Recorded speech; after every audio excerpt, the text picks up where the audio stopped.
And welcome to the World Soccer Talk podcast. I am Christopher Harris, aka The Gaffer, and I'm joined once again by the one and only Kartik Krishnaiyer. Kartik, how are you, sir? I'm doing well. It's December finally. Yeah, it's that time of the season where things are going to start picking up really pretty quickly. Fast games all over the place, lots of games, lots of really meaningful games, even more meaningful games. You got MLS Cup final, you've got, of course, the Champions League, kind of the final match day coming up soon. And then, of course, you've got European fixtures either before the winter break or through the winter break. But it's getting closer to that exciting time of the season, or the most exciting time of the season, for me at least. Yeah, certainly. I think that's certainly the case. And this may pipe everybody's interest in European football, or at least in English football, when you get to Boxing Day and New Year's and that time of the year. So for those who haven't had a chance to listen to the show before, it's the World Soccer Talk podcast. It's the only show that talks about watching soccer on TV, online, and on apps. And we recently rebooted with a new format, and so far the feedback has been mostly positive. We've had a couple of people that have kind of complained that they were missing kind of the soccer analysis, but there is plenty of other soccer analysis shows out there, and what we did before was a fantastic job too, but we just thought we wanted to differentiate and focus on what we love, which is watching soccer. And speaking of watching soccer, Kartik, let's talk about what we've been watching this past week since the last episode. I'll let you go first. Yeah, I watched the Colorado-Seattle game on ESPN, the second leg from Dick's Sporting Goods Park. ESPN did very well with it. Good coverage from Taylor Twellman, as always. Katie Whittam got to host the studio, and the on-site studio, and I think she did very well. That's the first time for her, I believe, on ESPN that she's got to do that. So that was that was quite good. I'm pretty sure it was. I'm trying to think back to Decision Day if maybe she had a massive role with that. But she used to do the Columbus Crew games, so that's a local broadcaster being brought to the national level, and she did quite well. ESPN in general does well with the coverage of the MLS and everything they cover. What I would love to hear from our listeners is how they would compare Fox's coverage to ESPN's of Major League Soccer, because it seems like the support for Fox is very partisan. If you're a big MLS guy, if you're someone who's in love with the U.S. men's national team, if you might be one of those people who has a chip on your shoulder about European football, you really like the way Fox covers the game.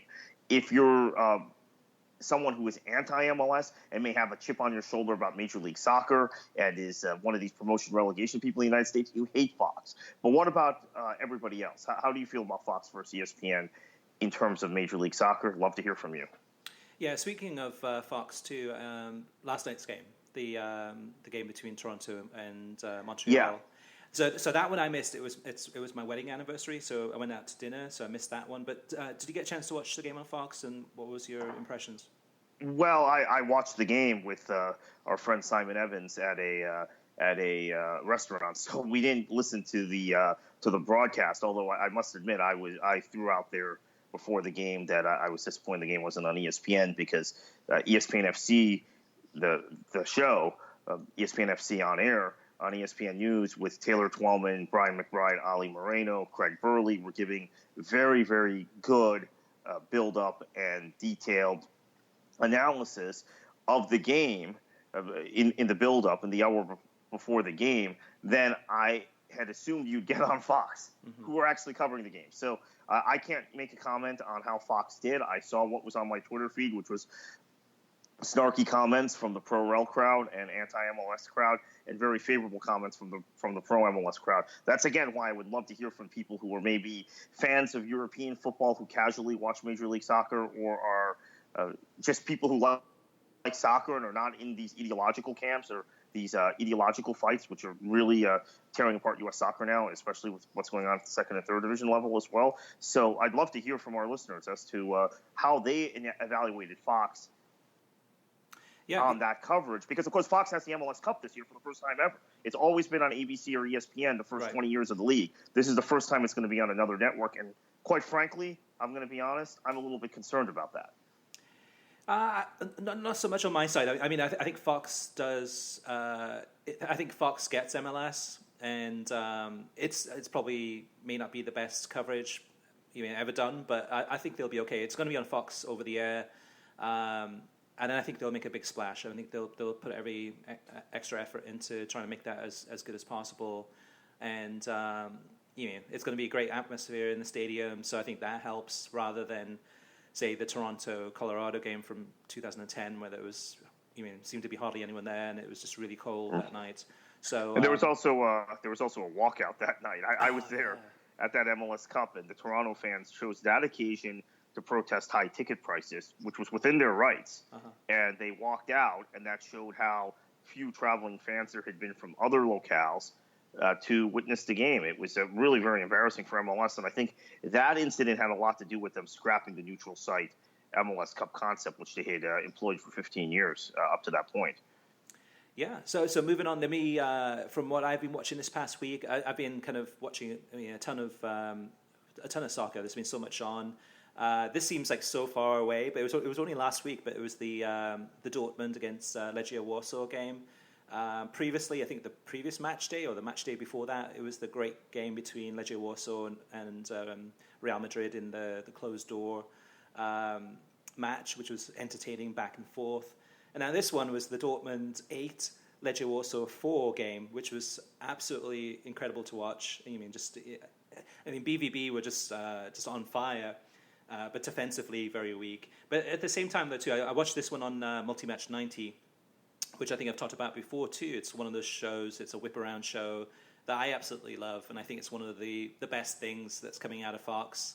And again, it's one of the things that they promote probably the least, probably wanting people to tune into FS1 or FS2 to watch the games rather than into Fox Soccer Plus or Fox Soccer To Go to watch kind of the whip around show, which shows you all the highlights and all the goals in real time or slightly delayed. The only thing I didn't like about this one was that they've started doing a Christian Pulisic alert that pops up on the screen. So they have a goal alert, or a red card alert. Anything that happens, all of a sudden, again, an alert pops up on the bottom left of the screen, so you know that something's happening, or there's been a goal in a match, and then usually within a minute, they'll go ahead and move to that goal to show you the incident. But I don't know. I just think the Christian Pulisic alert. Yes, he's American. Yes, we want to see him succeed, and yes, he's a fantastic player. But to me, it's like, come on, Fox. I mean, just like tone it down a little bit. We don't have to do. You don't have to do that. It's just fake and obnoxious. Yeah, well, I agree with that on the Pulisic thing. It is kind of fake and obnoxious, and Fox pushing again an American narrative. But Fox has done a great job with these multi-match 90s. The only drawback, and this isn't Fox's fault, not at all Fox's fault, it's the fault of UEFA. The group stage of the Champions League is just not very compelling for me, and I talked to other people who watch European football closely, and they've come to the same conclusion. The games are boring, they're very predictable. It's got, unless you're a fan of Real Madrid or Barcelona and you love to see your team score 5-6 goals, because you're not able to do that in La Liga anymore. So that league has become more competitive and very, very competitive this year, and I might get into that a little later in the show. It's not really compelling viewing, and that's unfortunate. UEFA has to revisit the way this tournament is structured, and it seems like they're going in the other direction by now guaranteeing 4 teams in the group stage from Italy, England, Germany, and Spain, starting in two Champions Leagues from now in the 18-19 season. I think that's a move in the wrong direction, because the competition has become all too predictable. But perhaps that makes it less predictable, right? Perhaps maybe the 4th place team in Italy would give Real Madrid more of a match than a team from Eastern Europe. I don't know what the balance is, but Champions League just does not compel me, and it's not an individual feeling. I've talked to a number of people who feel the same way. Now, if you, the listener, feels the same way as Kartik, I would say that actually multi-match 90 makes it more exciting, because previously, I think this Champions League since September, since the group stage, I think almost every single kind of Tuesday or Wednesday match day, I've watched multi-match 90. And to me, that's more entertaining because you get to see all the action happening at different times. Yes, it can be predictable, sometimes not. But to me, at least from a personal viewer, it's better than watching, say, I don't know, say Barcelona against Celtic, where you kind of watch the match hoping that Celtic causes an upset, but pretty much everyone knows that, okay, Barcelona's going to win this match, and pretty convincingly, even based on the scoreline. But multi-match 90, I think that's another great thing to say about that. It actually does make the group stage more exciting, which says a lot. So, Kartik, what else have you been watching? Well, Swansea Crystal Palace, which I think everybody has watched, and now have made comparisons to the MLS game, the Montreal-Toronto game, with its high scoring and poor defending. That was an interesting match. I know you're going to get a little more into that as a Swansea fan in a minute.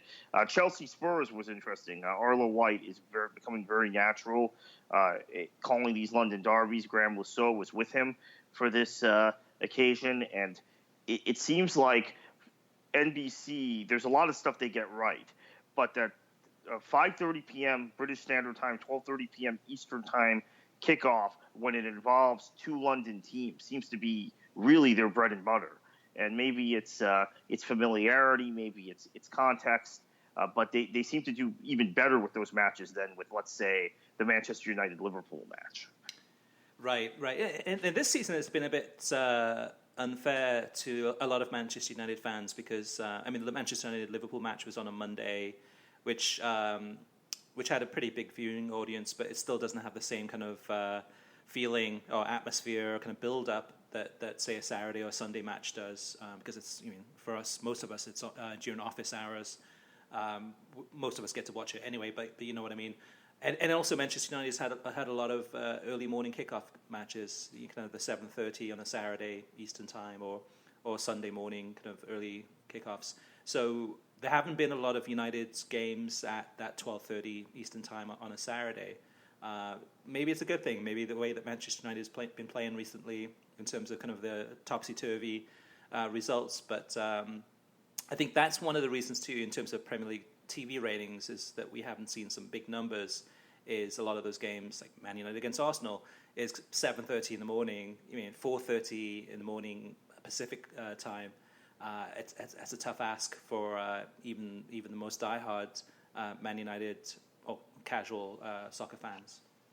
Well, I guess December is the month that will really tell the story because, again, we have a backlog of big head-to-head matches coming up in this month, including Chelsea, Manchester City this week, and a number of other matches of that magnitude. And it's December. It's the Premier League's month. This is the showcase month for English football. There are a lot of people who have told me, well, this season hasn't been as good as prior Premier League seasons. I tend to agree with that, but my comeback to that is also we don't really think about the Premier League in the context of previous seasons until you get to Boxing Day. Mm-hmm. Right, that's true.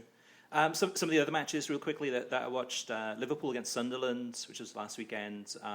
Not the most exciting of the matches, but for me, it's always interesting watching Liverpool this season so far, is because of the new camera angles from the TV gantry, which because they built the brand new stadium along the sidelines at Anfield, and it has a completely different angle. So when you're watching a match from Liverpool from Anfield, it looks completely different because you're looking kind of top down, a little bit kind of a little bit over the field as opposed to where it was before. So that's always, it's going to take a while to get used to, for me at least, on that one. Swansea against Crystal Palace, as most of the listeners may know, I'm a Swansea City supporter, have been since I was 9, I think. So it's been a long journey through ups and downs from back in Division 2, I believe it was. But this match for me was so painful to watch. Obviously, it was a big one for Swansea and Palace in terms of it was kind of in many ways, a must-win match for either team, just because both of them are kind of in a free fall. One of them needed a win. Both of them needed a win. And to watch this match, for me, it was just highs and lows. It was an emotional roller coaster. The pain towards the end when Crystal Palace started coming back and came back from 3-1 down to go 4-3 ahead. At one point, I just couldn't watch any longer. It was so painful. I was like, this is just so depressing to have the victory in our grasps, and then to see Palace come back, and then last but not least, then Swansea come back and get the equaliser, and then Loriente towards the end got that winner. Oh, God, I was almost in tears, kind of tears of joy, a little bit of tears of joy, but also kind of just tears of just emotions back and forth, and just goes to show that it's really, I mean, just an incredible sport. Of course, we all love it, but it can really play with your emotions. The other thing, too, about this game, too, it was NBC Sports either good luck or good decision, but they moved this one at the last minute on Friday. They announced that the Leicester City-Middlesbrough game, which was originally supposed to be on CNBC, they decided to switch it, and they decided to put Swansea against Palace on CNBC instead, and then moved Leicester-Middlesbrough to Premier League Extra Time. And in hindsight, what a fantastic decision that was, because it was... defensively, it was a nightmare from both sides, but it was a very, very entertaining game to watch, especially for the neutrals. For Swansea fans, it was tough going, but what a game. The other thing, Kartik, about that game too, actually last week's episode you talked about back 2006, 2007, some of these games with Bolton Wanderers and how exciting it was, and Blackburn and these other teams, and it was kind of just incredible games to watch, really exciting stuff almost every weekend. That one to me actually kind of felt like that. It felt like one of those just wild, crazy games. And maybe that's why in recent years it hasn't been as exciting, is because defensively teams are getting better and this one was wide open. Who knows? But it was a great one to watch. And then last but not least, Kartik, Liverpool against Leeds United. I was watching all the EFL Cup games this week, quarterfinals, and Liverpool against Leeds United one for me was a great one to watch. Not only was it a great game, but also I thought that Leeds United, the supporters, were a lot louder than Liverpool fans, and it created a really, really good atmosphere at Anfield and kind of a lot of back and forth. Even at one point in the first half, I think the Leeds United fans singing "Stand Up If You Hate Man U," and all of Anfield rose up, Liverpool fans and Leeds United fans, to kind of celebrate their kind of aggression or kind of animosity towards Manchester United. But these two teams had played in the League Cup in 2009 or 2010, and something similar happened. I think that was at Ellen Road. But there's always been, even though these were the two elite teams in English football in the 1970s, there were brief moments for Arsenal and for Manchester City and Chelsea in that, and Derby County. Let me not forget Derby, and then at the end of the decade, Nottingham Forest. In that decade, where those clubs popped up. Spurs also. Many of the familiar teams now today, as I said, Manchester City, Arsenal, Chelsea, and Spurs all had runs in the 1970s. But the two elite clubs were Leeds and Liverpool. But they never developed the kind of animosity that each set of supporters developed with Manchester United, because even though they were fighting for honors and they were rivals, essentially they both had the same biggest rival. And it's been an odd thing to watch through the years. Now Leeds out of the top flight for about a decade or over a decade now, that there has always been this kind of tacit alliance between Leeds and Liverpool supporters.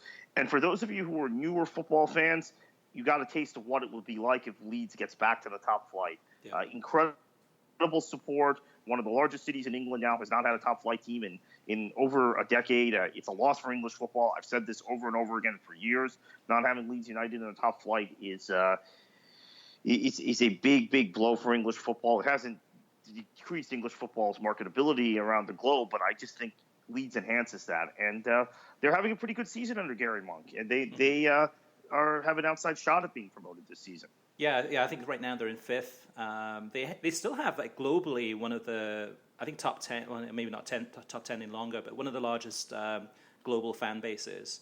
I think a few years ago we had a story on worldsoccertalk.com that had talked about the most trafficked websites, soccer websites in the UK, and I think Leeds was 4 or 5, and this is when they were in Championship or. So it just goes to show how many people still follow them. It's also a very, very large city, by the way. Mm-hmm. For those of you who don't know England very well, there are really only 4 massive cities in England itself, not including Scotland. And those are London, Manchester, Birmingham, and Leeds. Leeds is really the fourth city. And they have not had a top-flight football club in over 10 years, and it's a one-club town to begin with. So that club is always going to have a massive following, one of the most massive followings in the country. Yeah, I'd love to see him back in the Premier League too. So let's see what happens with Gary Monk. So let's move on now, Kartik, to our next segment, which is TV streaming news, and I'll let you go first. Yeah, so what we've seen is One World Sports kind of go dark in terms of their tweeting, and it's an account that regularly retweets a lot of things I do. So there was a lot of suspicion as to what was going on with One World Sports, and then Awful Announcing came out with a story on Tuesday that One World Sports had furloughed many of their employees, and the future of the network is uncertain. One World Sports broadcasts a number of soccer entities. Chelsea TV, Arsenal TV. They've got a couple of other club TV broadcasts. They've also got, obviously, the NASL. They're one of the rights holders for the NASL. They broadcast all the New York Cosmos games.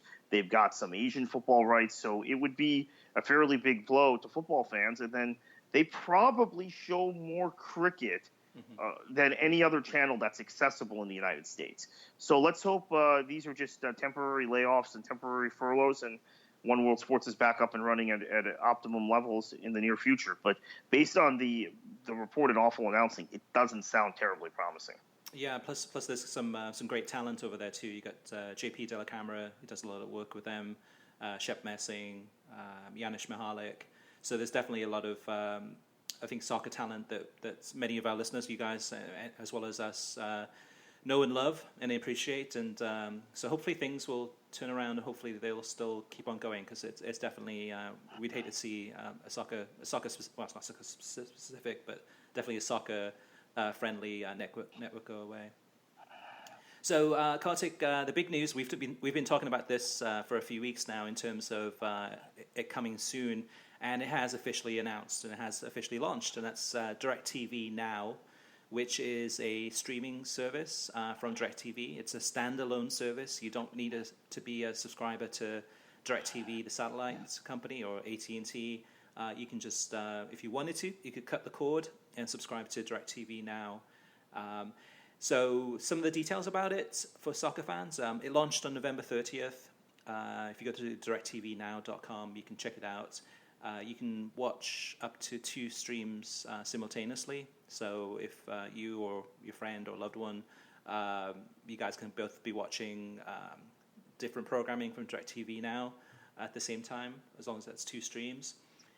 Pricing and soccer-specific information. So their base package is $35 a month, and that includes FS1, ESPN, ESPN2, Univision, and CNBC. It also includes, in select local markets, ABC, Fox, and NBC. So for most soccer fans, that could give you a nice kind of mix of different soccer channels. Obviously, the big one that's missing there is NBCSN. Now, for the $50 a month package, that includes all those channels I just mentioned, as well as NBCSN. So $50 a month, which is quite a bit of money. Then they have a package that's $60 a month, and that includes all of the channels I mentioned up to this point, plus FS2. And if you're a hardcore soccer fan and you like watching Champions League, Bundesliga, Europa League, etc., there's a lot of games that are on FS2. Not all of them are on FS1, obviously. Then they have a $70 a month package, and that includes all the channels we've mentioned previously, plus Univision Deportes. And again, if you're a soccer fan, you would like watching Liga MX or the Mexican national team, or Univision Deportes has the Dutch league from time to time, as well as the Portuguese league, etc. That's $70 a month, which is quite a lot of money. So on the pros, you get 100 plus channels for $35 a month, which is great. But for soccer fans, not so great in terms of the pricing. If you really want those channels that you really want to watch, like NBCSN, FS2, etc., they do offer a 7-day free trial. Hopefully the launch of DirecTV Now will cause some kind of pricing wars within the industry, and maybe we'll see some different pricing from Sling or PlayStation Vue or DirecTV Now as they compete. On the cons, it's really about pricing to me. And that's the most disappointing thing, really, is that it's more expensive than Fubo. Fubo's $10 a month. Sling Blue is $25 a month.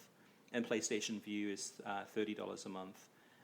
The other thing, too, it's there's no CBS. And that means there's no CBS Sports Network, which means there's no NASL, too. So overall, we've been building it up, talking a lot about it. But my kind of initial impressions, I haven't done the trial yet, so I will do probably in the next few days. But I mean, overall indications are kind of disappointing. What about you, Kartik? Yeah, they were negotiating with CBS up until just about the last minute for this November 30th launch. And it was an expectation, I think, that they would launch with CBS. And launching without CBS has created more headlines than maybe the actual launch of DirecTV Now. So AT&T disappointed by that. But this is, I think, a work in progress. This is an acknowledgement that there are cord cutters that are canceling their DirecTV service, that are canceling their AT&T Uverse service. So AT&T is trying to placate those customers because AT&T likes to bundle things, your phone, your internet, and your television, whether you're a Uverse subscriber or a DirecTV subscriber. They're both AT&T companies. And I think that this is a way of trying to bundle something in some ways or give some value to existing AT&T customers. It'll be interesting to see how we've seen the packages that they've rolled out individually, but how they use it in a potential bundle going forward, which could give it an advantage over the Slings of the world and those other streaming services. Yeah, it feels like a cable package, though. It's like, like the top level is $100 a month. Yeah. And then obviously you need internet access above and beyond that to enable to stream this stuff. And presumably you'd be using AT&T for that. That's why I think right. why I'm talking about this potential bundle. Yeah. That they that is a big AT&T thing to push that, and they might in fact be pushing that. We'll give you internet access, and then by the way, you're a cord cutter and you just want internet access. Here's a package, $70 package for DirecTV Now. Exactly. So, any other news, Kartik, out of the streaming world? This week we saw Sling TV is joining Comcast's X1 cable platform, and so Xfinity, which I believe you're an Xfinity subscriber. That's right. Chris. That's right. They're going to add Sling TV as an app on their X1 service. So obviously you'll have to have a Sling TV subscription to use it, but it's now much easier for you, for example, to go on and hook up your Sling to your Xfinity service and to your television service. Yeah, this one's a weird one because it's one of those things that if you're a cord cutter, you probably, if you have Comcast or whichever TV provider you have, if it's a cable, you're probably going to say, okay, all right, let me cut the cord with my cable company and let me get Sling or let me get PlayStation Vue, whatever it may be. This one to me feels like it's kind of basically kind of Comcast saying, okay, let's add Sling as to our X1 service as an option, as an app. And then if a customer retention department gets a phone call from Joe Smith and he wants to go ahead and cancel his cable subscription to Comcast, and the person says, Joe says, like, hey, I'm actually thinking about going to Sling. Well, they can say, okay, well, wait, we offer Sling too. You can keep your X1 with Comcast and get your Sling and get the best of both worlds and get everything you can possibly want. That's what it feels like to me. And then from Sling's perspective, the benefit of that is they'll get some additional customers that they may have not gotten before. But it's really, to me, it's more kind of a retention tool for Comcast to try to make sure they don't lose more subscribers and gives them another option or another out. And they can package together and give them some type of deal or some type of price just to keep them as a customer. Speaking of Sling, Sling TV this week announced that they're adding basically a DVR cloud functionality. So that's the one thing that's been missing thus far. It's going to roll out in the next few weeks, I believe it is, as a public beta for Roku, on the Roku for Sling TV customers. And you'll have kind of all your cloud DVR functionality so you can record games or programs, etc., and then watch them later the two caveats with that. One is that there's going to be no limit. So PlayStation View has a 28-day limit. You mean basically you can only record or have content recorded, and after 28 days it's gone. With Sling, it's going to be basically forever. If you want to keep some of that stuff, definitely a lot longer than 28 days.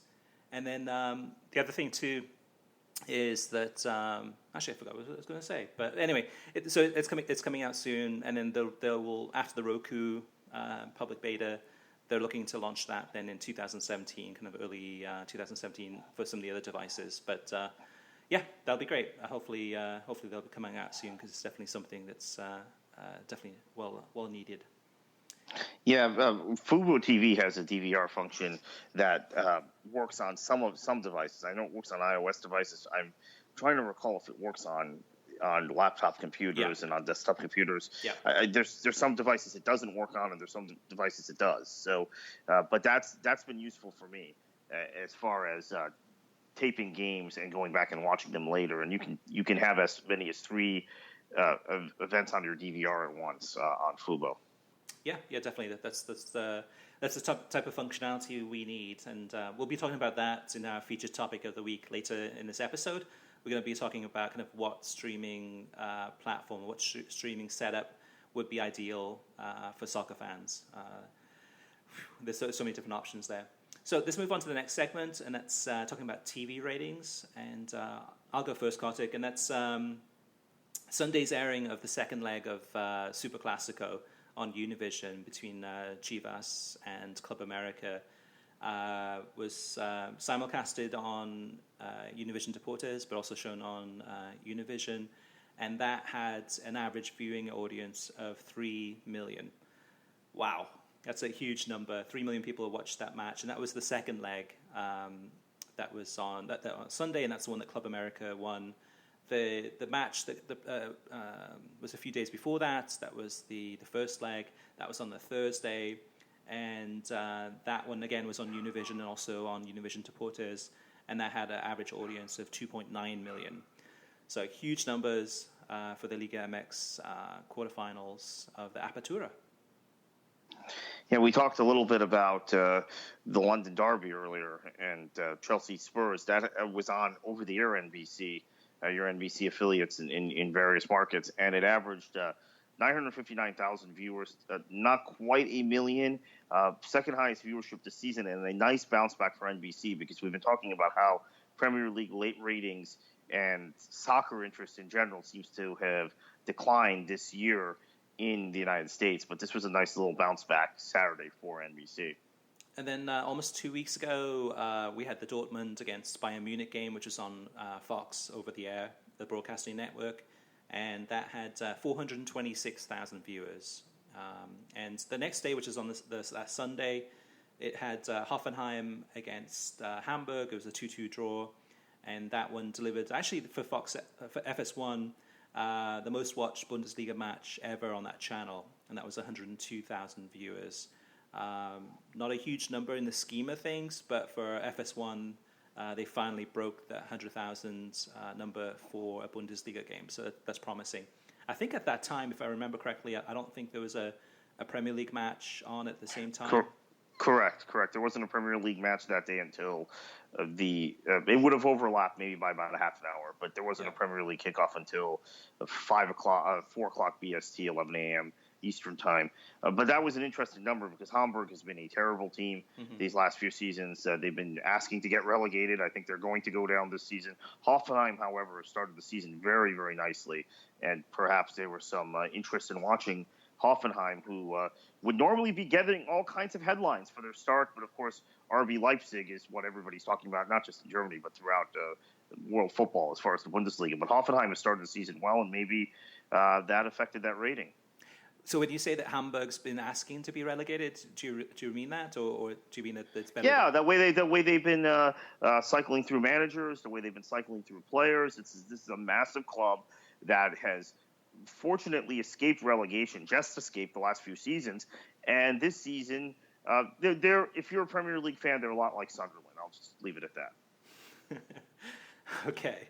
Moving on to the next segment, that's listener mailbag. We've got a couple of questions that have come in. Kartik, I'll ask you this first one. This is from a listener by the name of Chuck Booth, who sent this question in via Twitter. And he says, how do you think live streaming things like CONCACAF Champions League and USL matches on YouTube and Facebook Live has helped with viewership, along with spreading knowledge of the league/competition? Well, I think it certainly helped, and unfortunately, what we experienced with the USL final was they went to a mainstream platform, which was ESPN-U or ESPN2, one of those ESPN channels for the final, and there had been such an expectation among people who had watched USL during the course of the season, and it had been so accessible via YouTube, and they had actually, I think, even brought in some new fans that were not USL fans before because of the accessibility of the product on YouTube versus NASL, which is on all kinds of different less accessible cable channels, as well as ESPN3, and then MLS, where you have to pay for a streaming package. That suddenly there were people who had watched the entire regular season and many of the playoff games who then could not watch the final. So there is a drawback to making your product so accessible that if you go from that to a mainstream television platform, you inevitably disenfranchise some of the people who came to you because you were so accessible and appealing for that reason. Yeah, I think with the CONCACAF Champions League, I think with that one on Facebook Live, I think the fact of the matter is that most people don't even realize it's on Facebook Live. So yes, Facebook Live will give you an audience that you probably wouldn't get on, I don't know, some other platform outside of Facebook. But if no one knows about it, I mean, very few people are going to know to tune into it. The CONCACAF Champions League is not available on English language television, so it's only on Spanish language television through Univision Deportes. Fox used to have those those TV rights. The viewing numbers were really, really low, in the tens of thousands. So I think Fox probably thought, okay, well, is it really worth us renewing this deal, depending on what CONCACAF was asking for? But that's my kind of thing about Facebook Live. Yes, in theory, it's a great idea to basically kind of use that to get those games out there. But if you don't know those games are even on there, it kind of defeats the purpose. So Kartik, let me ask you the next question to you. This one's up your alley, and this is from a listener by the name of Ian Jett on Twitter, Ian_Jet, and he says you talked about it a little bit in the last episode. What are some of the things you guys like about ESPN FC? Well, I love Craig Burley. He's honest. He's open. You may not agree with all his opinions, but he will give you an opinion, right? And I sense that he's there are a lot of company men and yes men that are former players that end up analyzing this sport, and Craig Burley is certainly not one of those. He's the opposite of that, and I enjoy listening to him even when I disagree with him. So Craig Burley is one. Dan Thomas, I think, is an impeccably good presenter. Challenges the studio team, and obviously he has a rapport with them, which allows him to challenge them in a way that he gets kind of the best and most provocative answers out of them. I'm a big Shaka Hislop fan. I think his analysis is pretty much spot on most things. I find myself agreeing with him probably about 90% of the time in what he has to say about various topics. And then you've got Brian McBride and Taylor Twellman and Stevie Nickel and Paul Mariner. Those guys, they rotate through, all have very, very useful things to say about the sport and about what's going on in the sport. And then you bring in the expertise of a Gab Marcotti, a Raphael Honigstein, a Sid Lowe, a Julian Lorenz, Frank LeBeouf. I just think that they have got at least especially when you're talking about European football, Major League Soccer, and Mexican football, they've got really all of the analysis covered in a way that no other program that you can get on American television does. And this is not an advertisement for ESPN FC, by the way, but for me, I've become reliant on the program to the point if the program disappeared, there would be significant gaps in my football knowledge, or at least my understanding of contemporary football events, and would have to seek other alternatives to get that information, because they just do a fantastic job. Yeah, we have to remember too that before ESPN FC there was Press Pass, and that was kind of sporadic. So it was on for a while on US TV, but then it went away. But it was still on in Europe. and it was kind of haphazard in terms of scheduling. We would kind of see it now and again, but not all the time. But at least with the ESPN FC, I mean, it's a regular show that's on nightly that people can depend on and rely on for soccer coverage. I'm a big fan of Dan Thomas. I think he's actually, I think you don't hear much about Dan Thomas, but I think he does a stellar job. You mean in that role as a presenter, and he could be kind of funny at times, which is always helps, and entertaining.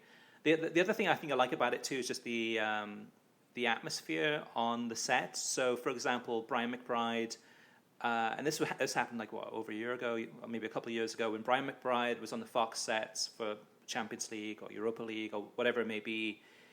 He looked like he was a deer caught in headlights. He was just like frozen. He just the chemistry wasn't there at all. He tried to contribute and was really, really poor. And then I think shortly after he left there, then you'd find him on the couch at ESPN FC kind of talking about whatever it may be. But he was more relaxed, a lot more intelligent, a lot more conversational. It was like a completely different Brian McBride. And I think that the contrasts work is a good example. And I think the ESPN FC kind of the relaxing chemistry that is so much more watchable than kind of the stiff kind of scripted big talking heads on a studio set for Fox. So that's just my 2 cents on ESPN FC. I think Kartik, I think you got one more question that came in. Yeah, so Sherman Gardner asks, what is your opinion of BeInSports coverage of La Liga overall? Contrary to popular belief in the United States, in my opinion, La Liga is the best league in the world in terms of quality on the field, but media coverage overall is rather restricted to beIN. Do you think they do a good job, and what do you think is needed in order to match or even surpass that of NBC's Premier League coverage? I'll take this first. Yes, I do believe it's the best league in the world. It, however, is not necessarily the most entertaining or accessible league in the world.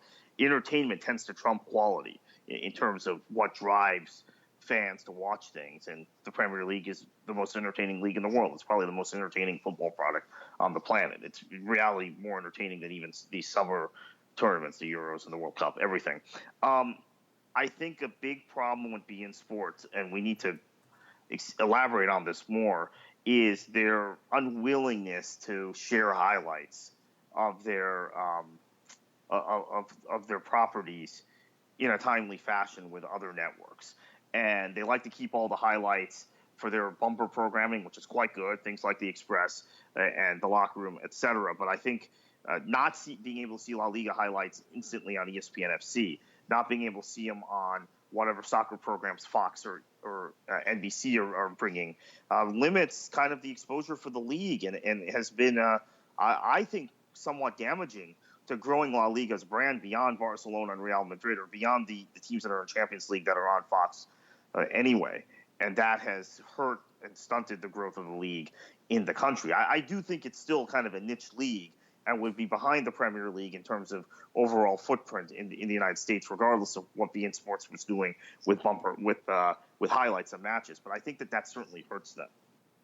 Yeah, and I think so. I agree with you on some of those things. Some of the things not so much. But like for example, from BeInSports' point of view, so that I mean, I think the listener says that Sherman says that they're kind of rather restricted. It depends what you compare that to. So BeInSports is in roughly 23 million homes in the US. BeInSports Español is in about 18 million homes. So it's definitely out there on your cable or satellite subscriptions. Online, it's, if anything, it's more accessible than any other network. I mean, you can get BeInSports on so many of these different streaming platforms. It's more accessible than, say, ESPN3 or NBC Sports as examples. I think from a coverage point of view, I think they do a great job. I mean, it's definitely come a long way. So the studio's sets are much better than what they used to be. The analysis is much better. It's definitely not at an NBC Sports level by any means, but it's getting better and it's improving week on week. I think one of the challenges that BeInSports has is that, in comparison to NBC, is that BeInSports has so many different TV rights and so many different games that there isn't a lot of time to kind of go from kind of, say, I don't know, an hour pre-match into a game, and then halftime kind of go a deep dive into that match, and then take another half an hour after the match.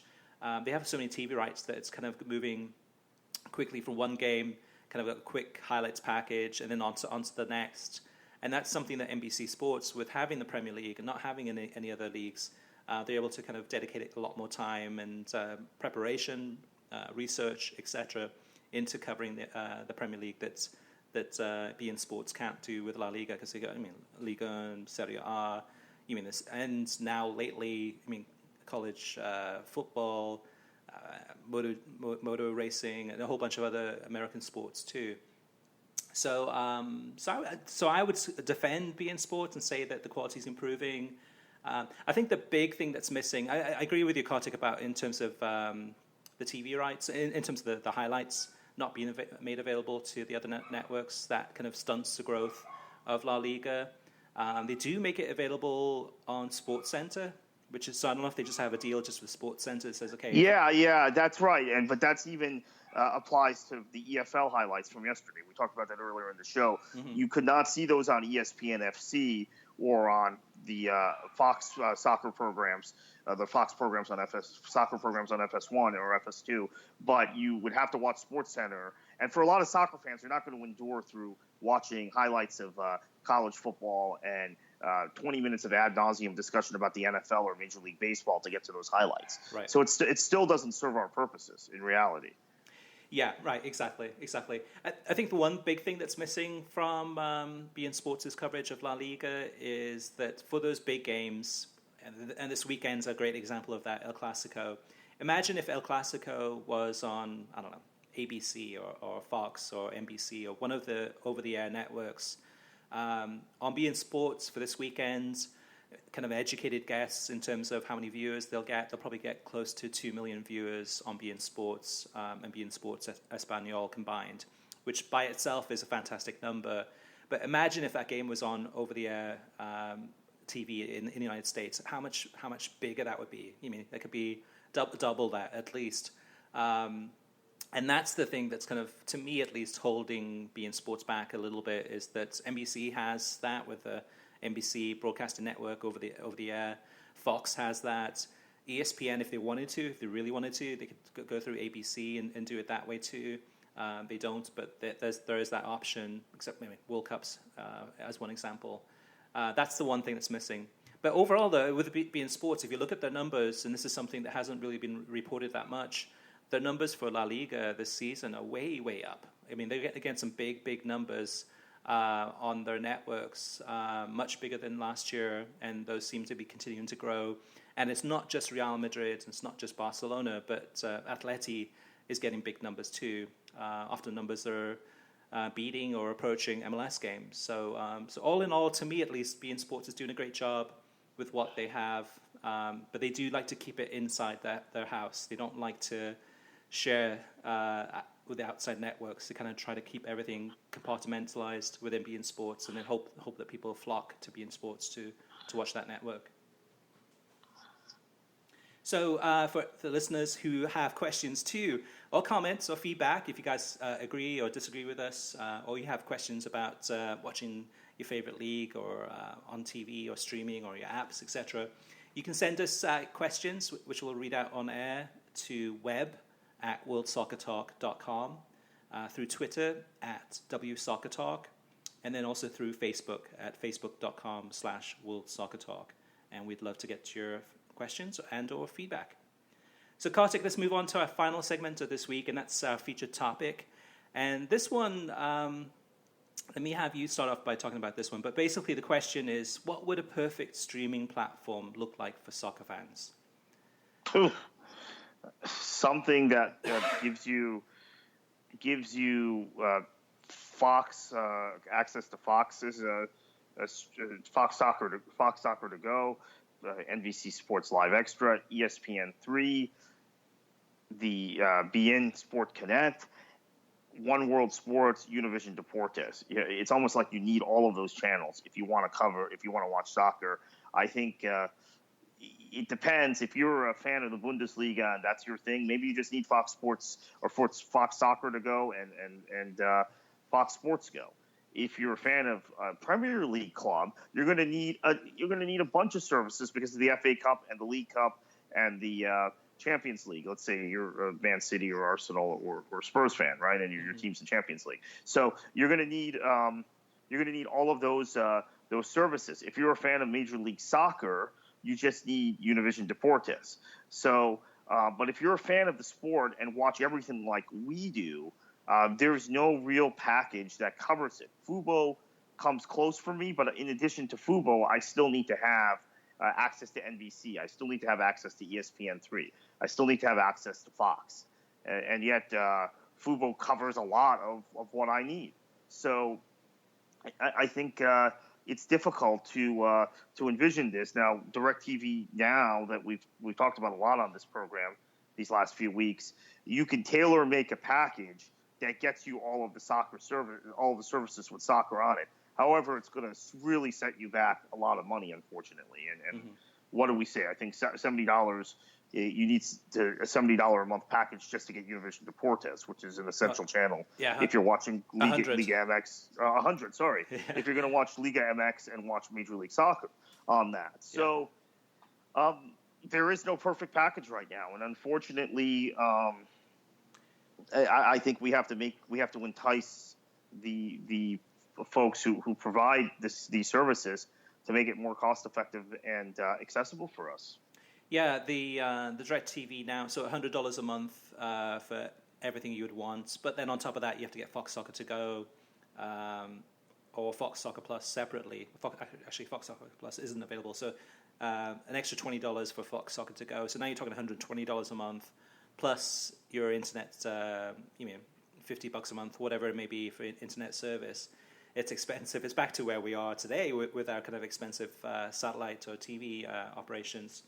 But that's the thing. I mean, because it's ideally you have a streaming service that has all of those that you mentioned, kind of that we've talked about there, where you can watch all your favorite games, or kind of just on a spur of a moment say, hey, I want to watch Liga today or Serie A today, and you can just kind of go to that channel within your streaming platform and watch that.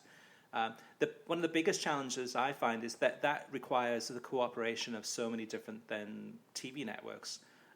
ESPN, as one example, has been difficult to work with on streaming devices because on Sling and PlayStation, for example, you can't pause live content. You can't rewind live content. And this is the ESPN and Disney only, so you can only watch it live and that's it. So if you want to go take a quick break, you got to let it keep running. So that's kind of that's really holding back streaming big time in my regard. That people want to be able to do that, but they're not able to do that because ESPN says you can't do that. And I'm sure they're just trying to say, okay, well, what can we put in there that's going to encourage people to watch it on TV instead? And then maybe we'll make it available for streaming, but we won't really give them all the bells and whistles. You could watch ESPN or ESPN3, but then it's another couple of steps to be able to get into that. Fubo does a great job. To me, PlayStation Vue comes the closest. They have, I think, most of those channels we mentioned, if not all of those channels we mentioned, but then there's different holdbacks with them. So, for example, if you want to watch NBC over the air or Fox over the air, it's only available in select cities.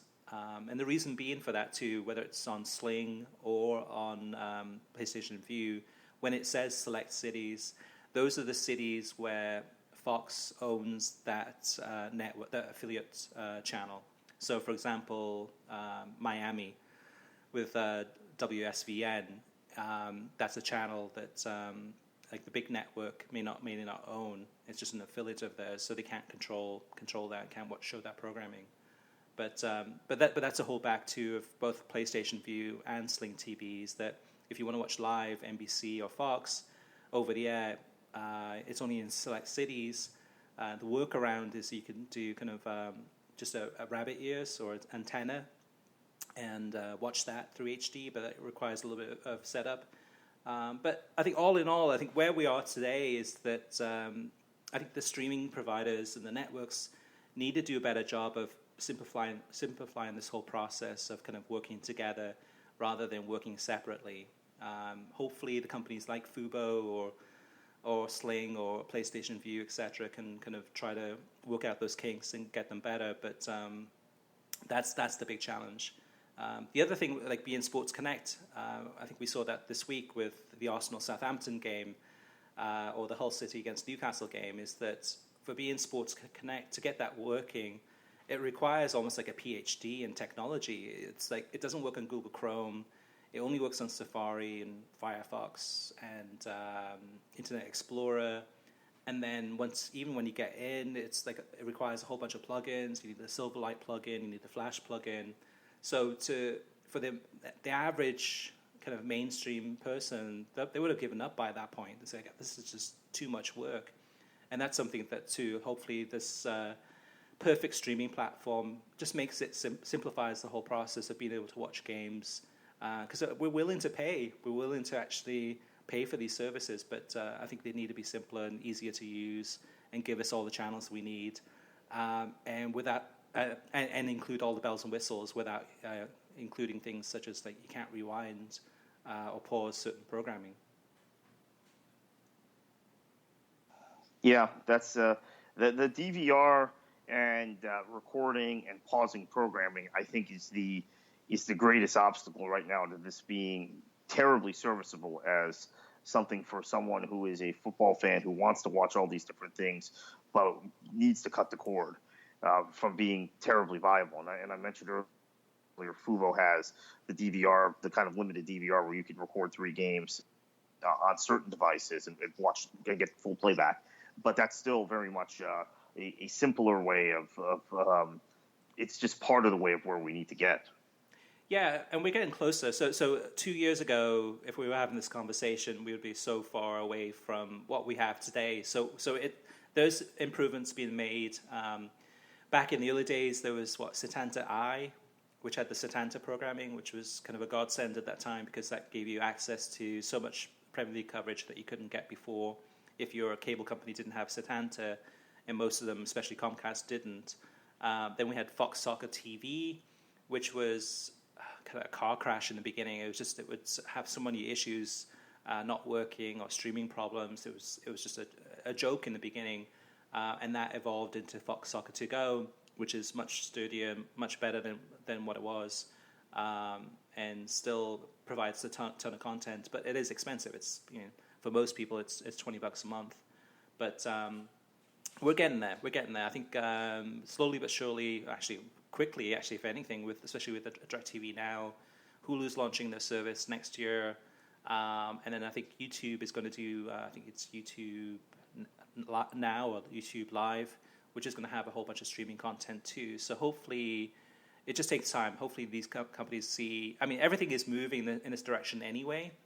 For me personally, Kartik, I don't know about you, but for most of the games I watch now are usually on my laptop. Usually on my laptop, really, because I'm working in my office. I have the laptop where I'm watching the game. But for the big games, if it's a Swansea game or if it's a Man United Arsenal game or El Clasico, if I have the TV set nearby, I'll watch it on the TV. But oftentimes lately I've been on the go, at soccer tournaments or kids practices. So I've been using kind of my phone to watch all of the games too. So how about you? What's your setup looking like as far as like watching where you watch most of your matches?